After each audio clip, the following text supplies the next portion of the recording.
예, 하나님 말씀은 빌립보서 3장 10절부터 14절입니다. 빌립보서 3장 10절부터 14절의 말씀 한 목소리로 읽으시겠습니다. 내가 그리스도와 그 부활의 권능과 그 고난의 참여함을 알고자 하여 그의 죽으심을 본받아 어떻게 해서든지 죽은 자 가운데서 부활에 이르려 함이 내가 이미 얻었다 함도 아니요 온전히 이루었다 함도 아니라 오직 내가 그리스도 예수께 잡힌 바 된 그것을 잡으려고 달려가노라. 형제들아, 나는 아직 내가 잡은 줄로 여기지 아니하고 오직 한 일, 즉 뒤에 있는 것은 잊어버리고 앞에 있는 것을 잡으려고 표대를 향하여 그리스도 예수 안에서 하나님이 위에서 부르신 부름의 상을 위하여 달려가노라. 아멘. 빌립보서 강의 17번째 시간입니다. 17회 차고요. 빌립보서 3장 10절부터 14절의 말씀을 갖고 달려가노라라는 제목으로 함께 나누기를 원합니다. 네, 됐습니다. 여러분 달리기 잘하세요? 예전에는 왕년에는 잘하셨나요? 학창 시절에 저는 1000m 달리기를 잘했습니다. 우리 1000m 체육장에서 1000m 달리기 하잖아요. 학교 대표 뭐 이 정도 수준까지는 아니고요. 반에서 1, 2등 할 정도는 했습니다. 공 찰 때 말고는 축구할 때 말고는 달리기를 잊고 살다가 40 중반이 넘었으면서 달리기를 시작했습니다. 달라스에 있을 때요. 달리기가 너무 좋아서 그런 건 아니고요. 돈 안 들이고 건강을 지킬 수 있는 운동이라서 달리기를 했습니다. 달라스에 있을 때는 여름에도 달리기를 했습니다. 무지막지하게 더운 여름이죠. 새벽 시간 외에는 운동할 수가 없어서 새벽 5시에 달리기를 하기도 했습니다. 하루는 캄캄한 주택가를 뛰다가 홈에 걸려 넘어져서 무릎과 팔꿈치에 피를 흘리고 집으로 돌아오니까 아내가 깜짝 놀라서 이게 도대체 무슨 일이냐고. 요즘은 무릎이 아파서 달리기는 못하고요. 대신 걷기와 하이킹을 즐기고 있습니다. 여러분 어떠십니까? 달리기 좋아하세요?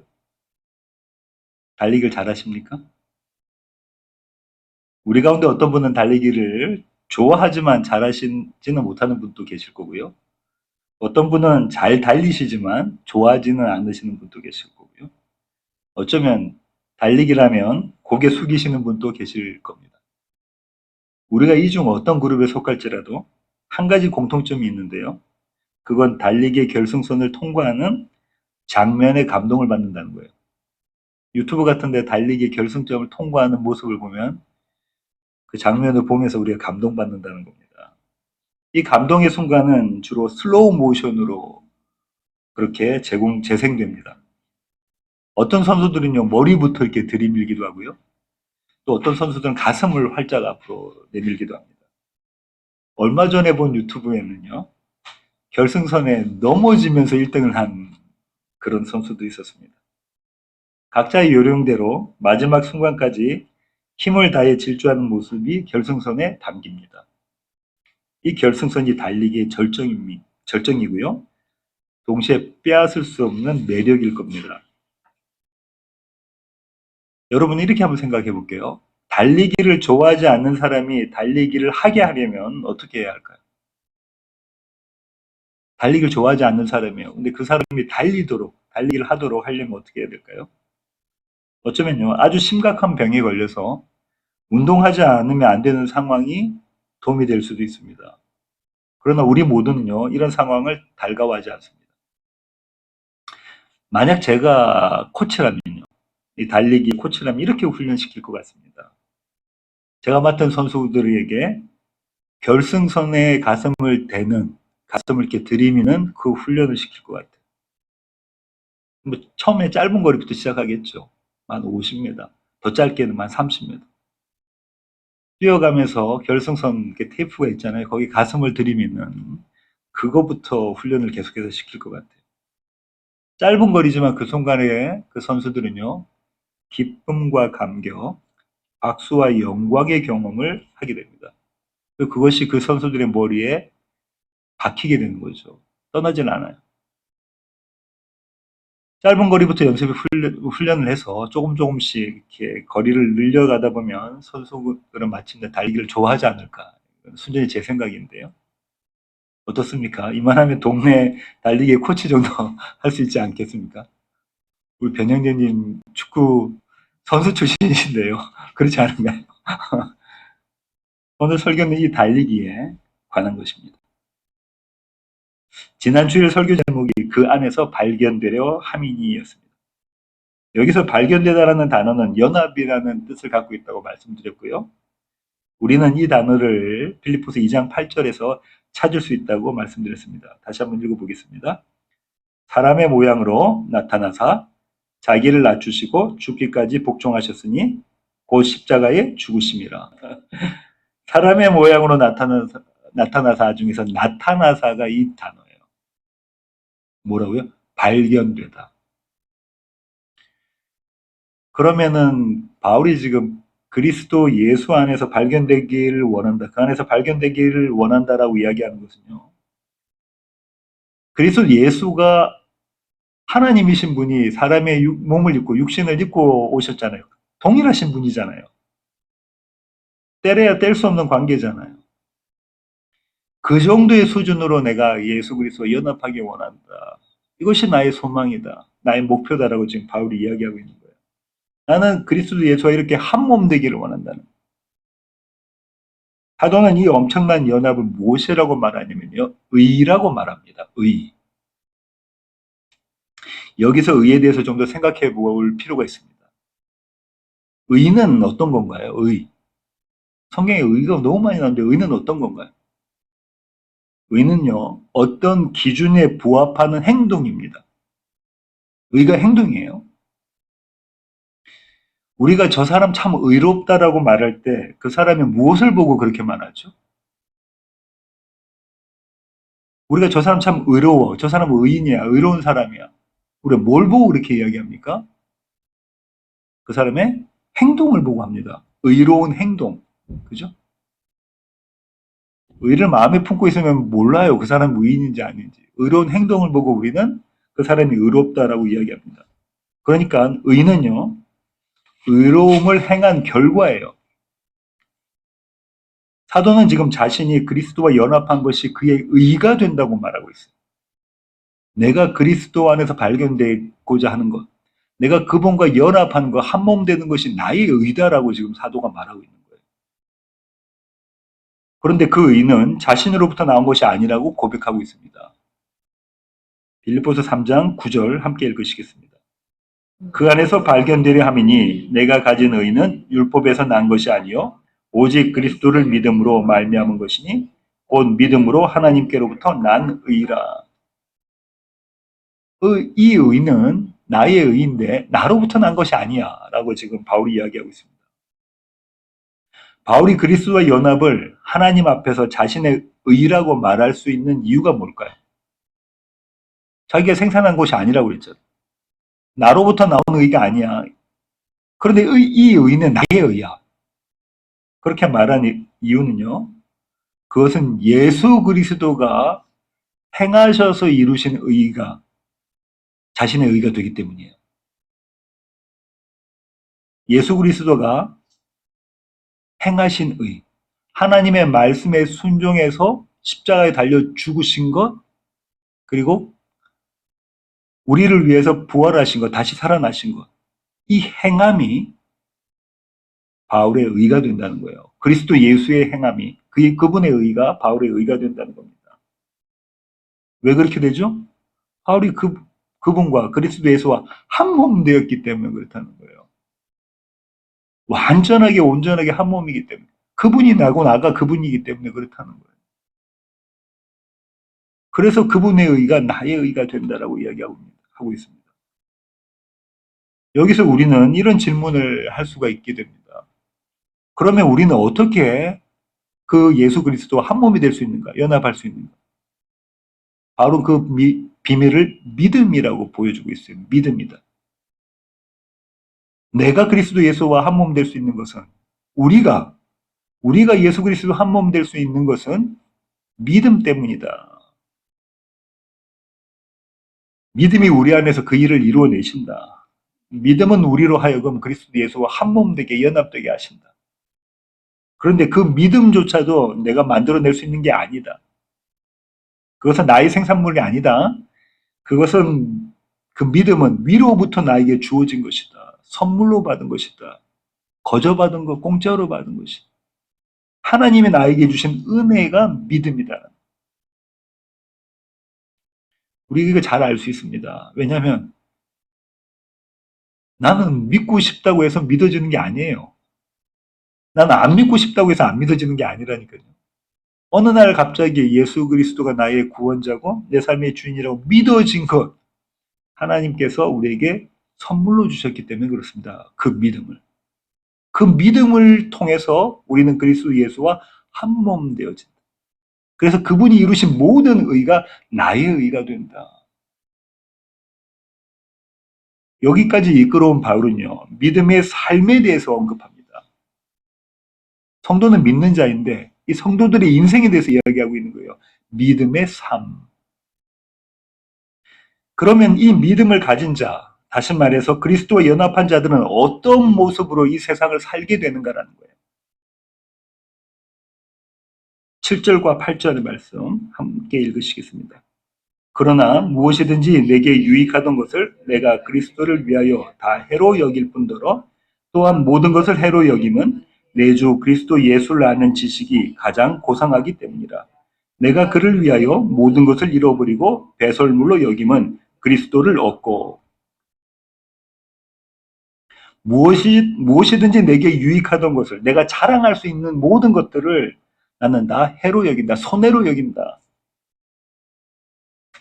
다시 말해 무슨 말입니까? 세상에 대해서 나는 죽었다는 거예요.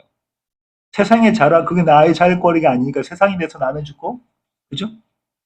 세상은 나에 대해서 죽은 거예요. 또 다시 말하면 이런 겁니다. 이제껏 내가 붙잡고 있었던 나의 세계관, 나의 가치관, 그것이 송두리째 바뀌어졌다는 거예요. 나의 가치관과 나의 세계관이 송두리째 바뀌어졌다.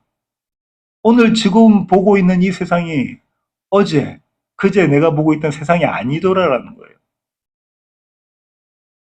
한마디로 말하면 격변이라는 겁니다. 내가 지금 보고 있는 이 세상이 그전에 내가 보고 있었던, 내가 알고 있었던, 내가 쫓아갔던, 추구했던 그 세상이 아니더라. 놀라운 기적이 일어난 거예요. 격변이 일어난 겁니다. 그런데 이 격변이 과거에 단 한 번 일어난 걸로 그친 게 아니라고 바울이 이야기하고 있어요. 사도는 날마다 내 삶에 이 격변이 계속해서 일어난다. 내 삶은 이 격변의 연속이다라는 거예요. 내 인생은 이 격변의 연속이다. 지난주에 우리가 7절과 8절에 나와 있는 동사, 해로 여기다는 동사의 시제를 살펴보면서 이걸 나눴어요. 그죠? 7절에 있는 해로 여기다는 뭐라고요? 첫 번째 일어난 격변은 과거에 일어난 일이라고. 8절에 있는 거는 현재형이라고 했어요. 날마다 나는 이 격변 가운데 살아간다는 거예요. 날마다 내가 보고 있는 세상은 어제 보고 있던 세상이 아니더라. 한마디로 나는 날마다 죽노라. 그리고 나는 날마다 다시 태어나노라. 이제 바울은요, 그가 그렇게 할 수 있었던 이유를 밝혀줍니다. 내가 이렇게 사는 것은 내게 무엇이 있기 때문에? 가장 고상한 지식이 있기 때문이다. 그 가장 고상한 지식이 내 주 그리스도 예수를 아는 지식이다. 히브리 사람들에게 지식은요, 그저 머리로 아는 것 그거 아닙니다. 어떤 정보를 담은 수준을 말하고 있는 게 지식이 아니에요. 그들에게 안다는 것은요, 몸과 마음이 모두 안다는 거예요. 또 머리와 몸이 모두 안다는 거예요. 지식적으로도 알고 정보를 알고 있고 그 알고 있는 정보가 그냥 머리에만 그친 것이 아니라 내 삶에서 삶으로 살아가는데 드러난다는 거예요.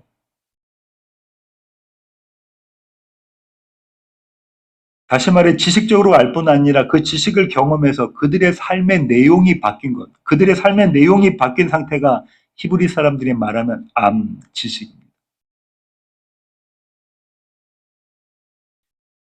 지금 우리가 현대에서 이야기하는 이 서구적으로 안다라는 것, 이것과는 차원이 다른 거예요. 그 아는 그것을 통해서 내 삶이 바뀌어지는 거예요. 그러니까 바울이 그리스도 예수를 아는 지식이라고 말할 때는 그가 그리스도 예수에 대해서 잘 안다는 거예요. 지식적으로. 그죠?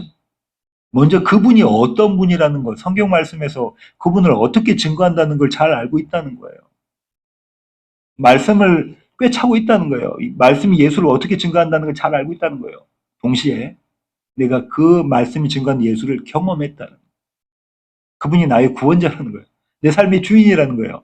그분이 내 삶의 주인이니까 이제부터 내 삶은 바뀌어졌다는 거예요.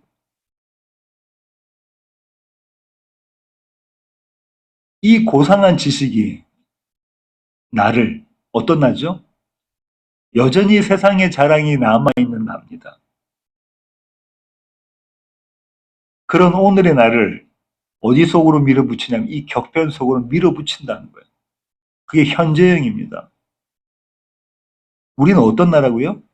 여전히 나의 자랑을 앞세우는 자들이 우리라니까요. 복음 안 알고 예수 믿는다고 하면서 여전히 오늘의 내 모습은 내 자랑으로 나의 의로 살아가는 자, 내가 주인 돼서 살고자 하는 자, 내가 너보다 더 낫다라고 여기는 자가 나의 모습인데 이런 나를 그리스도 예수를 아는 고상한 지식이 어떻게 만들어간다고요? 나를 격변 속으로 몰아붙인다는 거예요. 그렇게 세상은 나에 대해서 죽고 나는 세상에 대해서 죽게 만들어내신다는 거예요. 무엇이요? 하나님의 말씀이. 여기까지가 지난 주일에 나눈 내용입니다. 지난 주일에 나눈 내용을 저희가 좀 다르게 설명했습니다. 오늘 본문을 통해 바울은요, 이 내용을 또다시 다른 표현으로 이야기합니다. 동일한 내용인데요. 또다시 다르게 표현합니다. 10절부터 11절 함께 읽으시겠습니다. 내가 그리스도와 그 부활의 권능과 그 고난의 참여함을 알고자 하여 그의 죽으심을 본받아 어떻게 해서든지 죽은 자 가운데서 부활에 이르려 하노니. 어떻게 해서든지라는 표현이 나와 있잖아요. 이 표현 때문에 사도가 구원의 확신이 없었다 이렇게 말할 수 없습니다. 그런 이야기하고 있는 것이 아니고요. 오히려 사도는 지금 뭘 이야기하고 있는 거냐면 자신의 실력의 한계를 보는 거예요. 내 실력이 어떻다라는 걸 보고 있는 거예요. 날마다 내 모습을 보니까 내 실력은 이 정도더라. 나의 육신의 자랑으로는 나의 의로는 내가 생명에 이를 수 없다. 영원한 생명을 가질 수가 없더라. 그래서 나는 무엇이 필요하다? 부활의 능력이 필요하다. 부활의 능력이 필요하다. 이 부활의 능력을 바울은요, 창조의 능력이라고 이야기합니다. 고린도 후서 4장 6절부터 7절의 말씀 함께 읽으시겠습니다. 어두운 데에 빛이 비치라 말씀하셨던 그 하나님께서 예수 그리스도의 얼굴에 있는 하나님의 영광을 아는 빛을 우리 마음에 비추셨느니라. 우리가 이 보배를 질그릇에 가졌으니 이는 심히 큰 능력으로 하나님께 있고 우리에게 있지 아니함을 알게 하려 함이라. 이 창조의 능력을 무엇이라고 하죠? 예수 그리스도를 아는 것. 창세기 1장에 나오잖아요. 빛이 있으라 하시니 빛이 있었고 하나님들 보시기에 좋았다. 그 어둠에 빛이 있으라 하셨던 그 동일하신 하나님이 뭐 어떻게 했다는 거예요? 우리 마음속에 빛을 비추셨다는 거예요. 빛이 있으라 하셨다는 게 우리 마음속에. 우리 마음속에 빛이 들어오니까 우리가 누구를 알게 됐다는 거예요. 빛이신 예수 그리스도를 알게 되었다는 거예요. 누가 하셨대요? 하나님이 저와 여러분의 마음을 향해서 빛이 있으라 하셨다는 말씀을 통해서.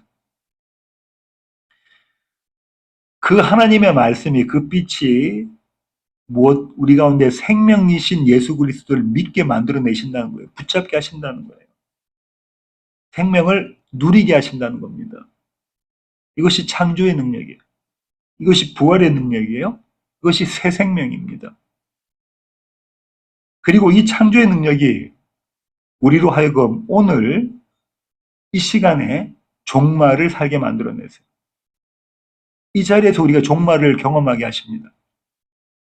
그러면 여러분은요, 목사님, 우리가 지금 현재를 살고 있는데 미래에 있는 종말을 산다는 게 도대체 무슨 말입니까? 이렇게 질문하실 수 있는데요. 제가 몇 가지 질문 던져보겠습니다. 예수 그리스도의 재림을 믿으세요? 예수 그리스도가 세상의 마지막 날에 다시 오실 것을 믿으십니까? 그분이 부활하신 것처럼 주님 오시는 그때에 우리가 그와 동일한 몸으로 부활하실 것을 믿으세요? 그렇게 오늘 베풀어진 주의 만찬에 참여하셨습니까? 이 믿음 있는 자들이 주의 만찬에 참여하는 거예요. 너희가 주의 만찬을, 거룩한 주의 만찬을 함부로 하지 말라고 바울이 이야기하잖아요. 이 믿음이 있는 자들이 주의 만찬에 참여한다는 거예요. 예수님 다시 오십니까? 기독교가 철학인가요? 아니요. 사상입니까? 아니요. 기독교는 믿음이에요. 신앙입니다. 그죠? 예수 그리스도가 마침내 다시 오실 걸 믿으세요? 아멘. 그분이 다시 오실 때 그분이 부활하신 것처럼 우리가 부활을 할 것을 믿으십니까? 아멘. 어떻게 알죠? 예수 그리스도가 증거시잖아요. 먼저 부활하셔서. 그 믿음 가운데 있는 자들이 주의 만찬에, 오늘 저와 여러분이 나눈 주의 만찬에 참여하는 겁니다. 그러면 저와 여러분의 몸의 부활은 왜 필요합니까? 우리 나중에 다 부활할 거라면서요. 왜 필요하죠? 그저 죽지 않고 영원히 살기 위해서 필요합니까? 아닙니다. 마지막 때에 우리의 몸의 부활은요, 왜 필요하냐면 그리스도의 예수의 생명, 다시 말해서 하나님의 영원한 생명을 누리기 위해서 필요한 거예요. 그 하나님의 영원한 생명을 누리기 위해서, 그걸 나누기 위해서, 그래서 우리가 부활한 몸이 필요한 겁니다. 그렇다면 영원한 생명은 무엇인가? 누차 제가 말씀드리지만 그 하나님의 생명, 신적 생명은요, 하나님의 변하지 않은 거룩한 성품을 누리는 거예요. 그것을 살아가는 거예요. 안 죽고 영원히 오래 사는 게 아니라 하나님의 성품을 누리는 것이 영생입니다. 후회가 없는 삶, 눈물이 없는 삶, 고통이 없는 삶, 사랑이 넘치는 삶, 평안이 가득한 삶, 자비가 넘치는 삶, 하나님의 속성들이 우리 가운데서 드러나는 것, 그걸 누리는 것이 뭐라고요? 생명입니다. 비록 오늘 우리는요, 못 갖고 있냐면 썩어질 몸을 입고 살고 있어요. 그죠?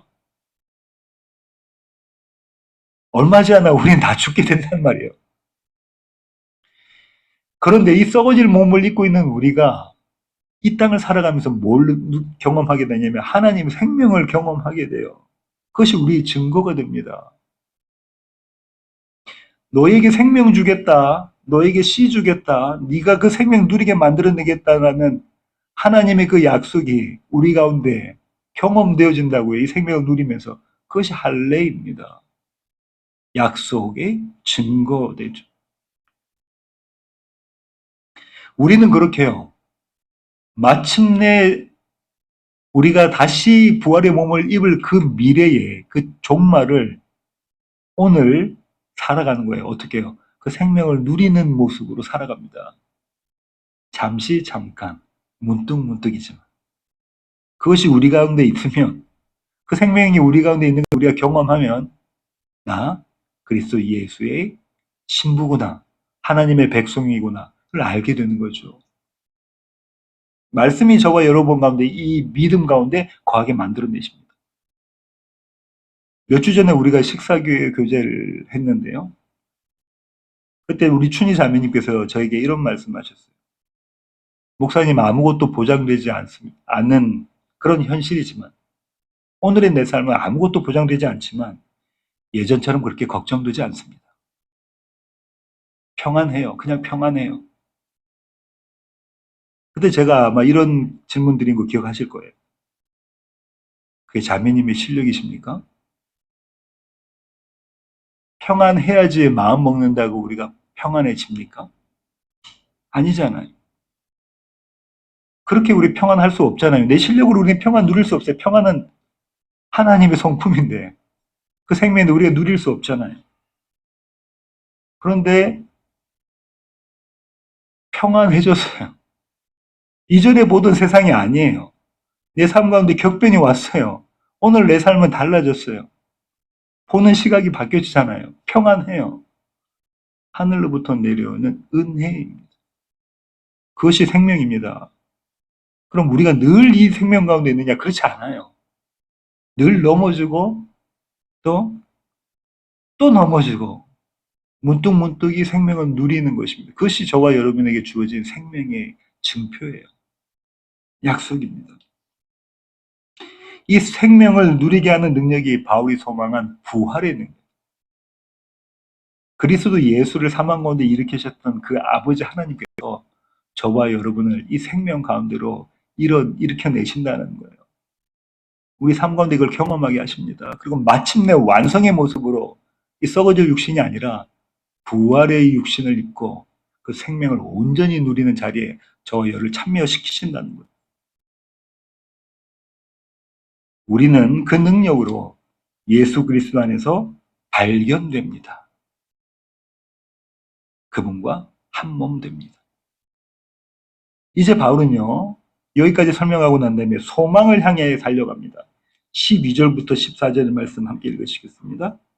내가 이미 얻었다 함도 아니요 온전히 이루었다 함도 아니라 오직 내가 그리스도 예수께 잡힌 바 된 그것을 잡으려고 달려가노라. 형제들아 나는 아직 내가 잡은 줄로 여기지 아니하고 오직 한 일 즉 뒤에 있는 것은 잊어버리고 앞에 있는 것을 잡으려고 표대를 향하여 그리스도 예수 안에서 하나님이 위에서 부르신 부름의 상을 위하여 달려가노라. 이 구절은 이렇게 요약할 수 있습니다. 이미 얻었다 함도 아니고 온전히 이루었다 함도 아니다. 내가 이미 얻은 것도 아니고 내가 다 이룬 것도 아니야. 잡은 줄로 여기지도 않고 내가 잡은 걸로 여기지도 않고 내가 한 일을 기억하지도 않는다. 옛날에 했던 일들을 기억하지도 않는다. 나는 오직 달려갈 뿐이다. 또 달려갈 뿐이다. 신학자들은요, 이 구절을 이미와 아직, 영어로는 already not, but not yet, already but not yet이라고 표현하고 있는데요. 이 긴장감이 이 안에 들어가 있다고 이야기를 합니다. 또 뭐라고 이야기하냐면요. 바울의 자만하지 않는 겸손, 그리고 결승선만 바라보는 자세가 이 안에 담겨 있다고 이야기해요. 가능한 해석이고요. 저도 모두 동의합니다. 근데 바울의 직접적인 표현을 더 보기를 원해요. 내가 이렇게 달려가고 또 달려갈 수 있는 이유가 뭔 줄 아니 너희? 내가 달려가고 또 달려가. 내 인생은 이 다른 박질이야. 그런데 그 이유가 뭔 줄 아니? 바울이 이렇게 물어보는 거예요. 그건 내가 예수 그리스도께 붙잡혀 있기 때문이다. 그건 내가 예수 그리스도께 붙잡힌 바도 있기 때문에 그래. 또 하나님의 나를 달리도록 그렇게 달려서 상을 받도록 불러내셨기 때문에 그래. 하나님 나를 불러내셔서 달리는 자로. 그래서 나 지금 달리는 거야. 아버지가 나를 불러내셔서 아들에게 붙잡힌 바 되게 하시고 오직 결승선만 바라보고 달리게 하셨기 때문에 내가 달리는 거야. 이게 내 실력이 아니야. 내가 하고 싶어서 하는 것도 아니야. 내가 이 달리기를 좋아했던 것도 아니야. 그런데 나를 불러내셨어. 그리고 나를 붙잡으셨어. 그리고 달리게 하셔. 그러니 나의 달려가노라는 분명 내 실력이 아니야. 그것은 붙잡으신 이의 능력이고 부르신 이의 사랑이야. 바울은 이 가슴 벅찬 고백을 이렇게 표현합니다. 고린도후서 5장 14절부터 17절 함께 읽으시겠습니다. 그리스도의 사랑이 우리를 강권하시는도다. 우리가 생각하건대 한 사람이 모든 사람을 대신하여 죽었은즉 모든 사람이 죽은 것이라. 그가 모든 사람을 대신하여 죽으심은 살아있는 자들로 하여금 다시는 그들 자신을 위하여 살지 않고 오직 그들을 대신하여 죽었다가 다시 살아나신 이를 위하여 살게 하려 함이라. 그러므로 우리가 이제부터는 어떤 사람도 육신을 따라 알지 아니하노라. 비록 우리가 그리스도도 육신을 따라 알았으나 이제부터는 그같이 알지 아니하노라. 그런즉 누구든지 그리스도 안에 있으면 새로운 피조물이라. 이전 것은 지나갔으니 보라 새 것이 되었도다. 14절과 17절 다시 보고 싶은데요. 그리스도의 사랑이 우리를 강권하시는도다라고 되어져 있죠.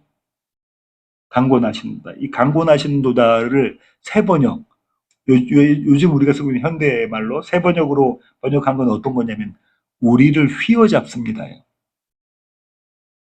그리스도 예수의 사랑이 우리를 휘어잡습니다. 휘어잡혔으니까 우리가 어떻게 할 수 없다는 거예요. 그리스도 예수의 사랑이 우리를 휘어잡고 달려가도록 만들어내신다는 거예요.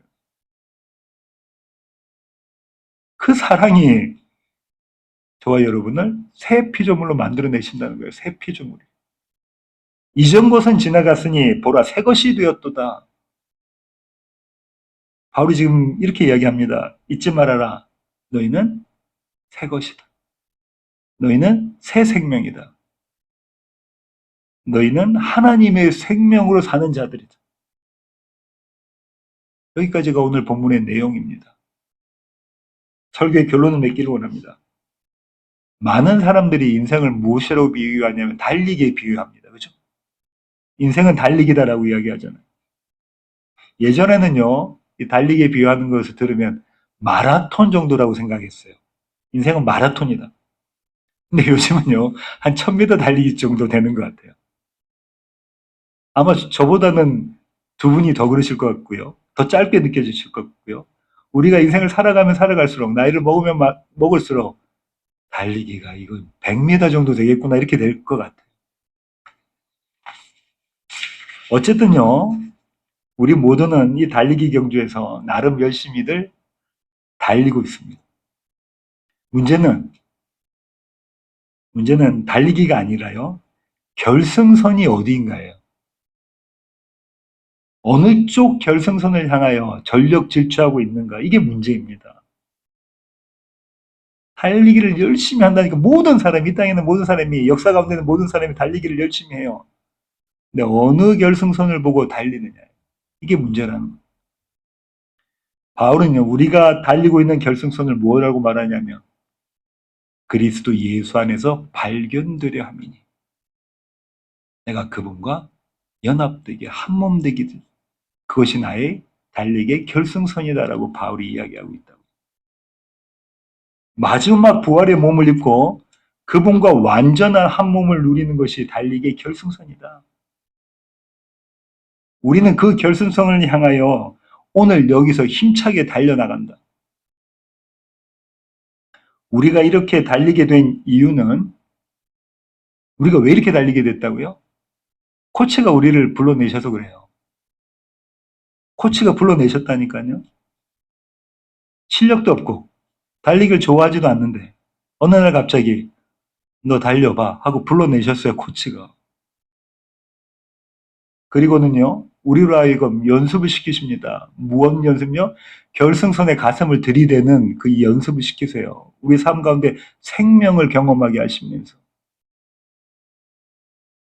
그러다 보니 좋아하지도 않고 원하지도 않고 실력도 없는 우리의 달리기가 차츰 모습을 잡아갑니다.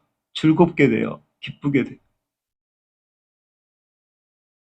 우리는 마침내 누릴 결승선의 감격과 환희를 오늘 앞당겨 맛보게 됩니다. 마침내 세상의 마지막 날에 우리가 맛볼 그 감격과 환희, 박수와 영광을 오늘 이 자리, 이 시간에서 앞당겨 맛보게 돼요. 잠깐이지만. 가장 고상한 지식으로, 그리스도 예수를 아는 지식으로 그렇게 우리의 달리기를 유능하신 코치가 코치하십니다. 이 생명을 누리는 우리 모두가 고백할 수 있는 한마디 외침은요, 바울의 외침과 동일할 겁니다. 그 외침이 뭐죠? 나는 달려가노라. 우리 형편이, 우리 상황이, 우리의 삶의 자리가 우리가 기대하고 계획하고 원했던 모습이 아닐지라도 바울이 고백했던 고백이 저와 여러분의 고백이 될 수 있다고요. 뭐라고요? 나는 달려가노라. 이 외침, 이 고백으로 살아가는 시애틀 예수교회의 모든 교회 가족 되기를 원합니다. 기도하십니다. 주님, 그렇습니다. 하나님, 우리는 원래부터가 달리기를 좋아하지 않습니다.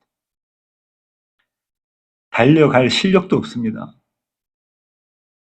결승선이 아니라 내가 원하는 결승선을 세워놓고 그 자리로 달려가기를 원합니다. 그런 우리를 하나님께서 불러내시고 또 예수 그리스도에게 붙잡힌 바 되어져서 마지막 결승선을 오늘 이 자리, 이 시간은 경험하게 하십니다.